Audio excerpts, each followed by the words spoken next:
Cette fusée ne fait qu'environ 50 cm. Et pourtant, mon objectif était de le faire monter à 50 mètres.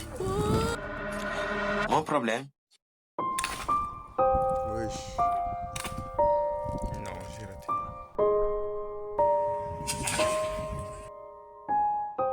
Premier essai. Je m'attendais à ce que la fusée monte normalement. Mais elle s'est retournée presque immédiatement. Et il y avait un problème. Le parachute s'est ouvert, alors qu'il n'était absolument pas censé le faire. À ce moment-là, j'avais deux problèmes à résoudre. La stabilité et le déclenchement du parachute. Deuxième essai. J'ai retiré le parachute. Cette fois, la fusée a quand même commencé à se retourner. Et une aileron s'est arrachée pendant le vol. Ça m'a donné une nouvelle piste. Si une seule ailette se déforme ou se détache, la fusée devient asymétrique. Mais avant de passer à la suite, Il y a eu une éclipse. Et pour une fois, elle est visible depuis le Sénégal. Alors, j'ai décidé de saisir cette chance pour voir une éclipse. Et donc, au passage, j'ai fait un télescope. J'en ai fait deux. Un sténopé qui permet de voir l'image du soleil sur un écran blanc et un télescope lunette double avec deux lentilles de distance focale différentes.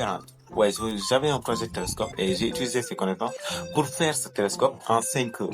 Mais le ciel s'est couvert.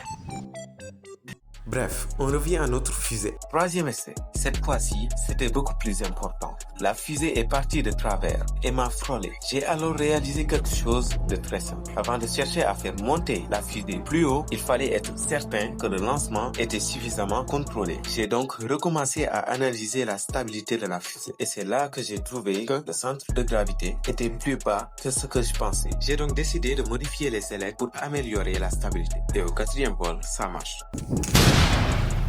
La fusée est montée verticalement et la phase de poussée, la phase auquel toute l'eau s'échappe de la fusée, était beaucoup plus propre et même après la phase de poussée, elle est restée relativement droite.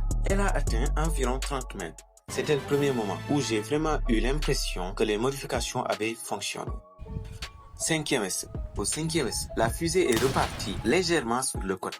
Et cette fois, elle a parcouru environ 16 mètres horizontalement. Et la hauteur était d'environ 25 mètres. Mais monter n'était pas le seul problème. Il fallait aussi redescendre. Et un parachute qui existe sur le papier ne sert à rien s'il ne se déploie pas correctement. Au début, j'utilisais 4 fils d'accroche. Mais le déploiement était difficile. Donc, j'ai double le nombre de fils. Et là, le problème est résolu. La V2 n'a donc pas atteint tous ses objectifs. Mais elle m'a permis d'identifier beaucoup plus clairement les problèmes. Et finalement, c'est peut-être ça que j'aime le plus dans ce projet. Une fusée qui fonctionne parfaitement dès le premier essai, ça donne un résultat. Mais une fusée qui échoue, qu'on analyse, qu'on modifie, qu'on reteste, ça donne de l'expérience.